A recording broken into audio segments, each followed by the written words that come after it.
So in this particular meeting, he had decided, which he had never done before, that he was going to start ordaining people from EVAT that wanted to be ordained.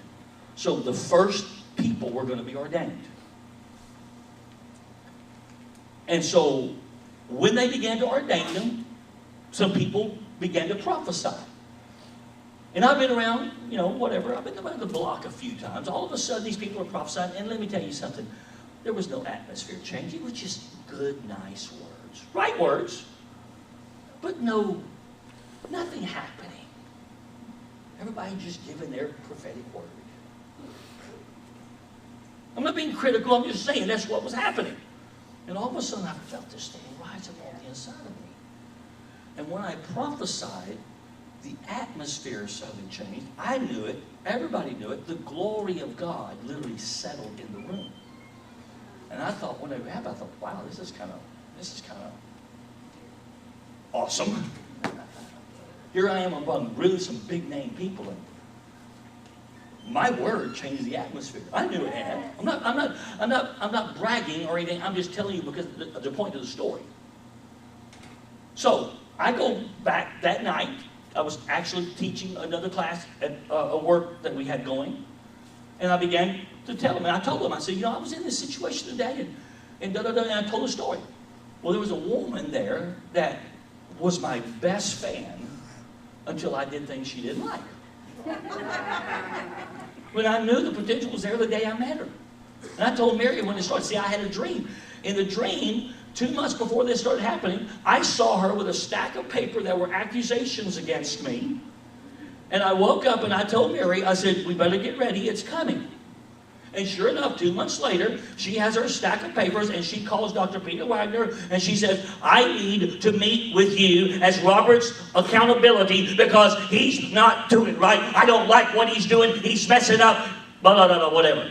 So Peter says to me, you need to meet with her. And I said, why? I said, if she don't like what I'm doing, if she don't like my leadership, go find someplace else to go. I've already talked to them. Tell her bye-bye. Peter said, Robert, you can't do that. So in submission to my father, I said, okay. So we set up a meeting. And my wife and I, and Doris and Peter Wagner are there. And here comes 3 people. She wanted to bring a bunch of people. But here come her and her husband and another person in. And they sat down. And God is my witness, she pulled out her stack of paper that I had seen in the dream. And she asked permission to read her accusations against me. And Peter said, sure. So here she goes with her accusations, just like I had seen in the dream. And she's, I mean, half-truths, her, you know, whatever. Maybe some truth, I don't know, but the bottom line is she just read them. She got to this one. And he said, it's literally what she said. I can't even do it. He said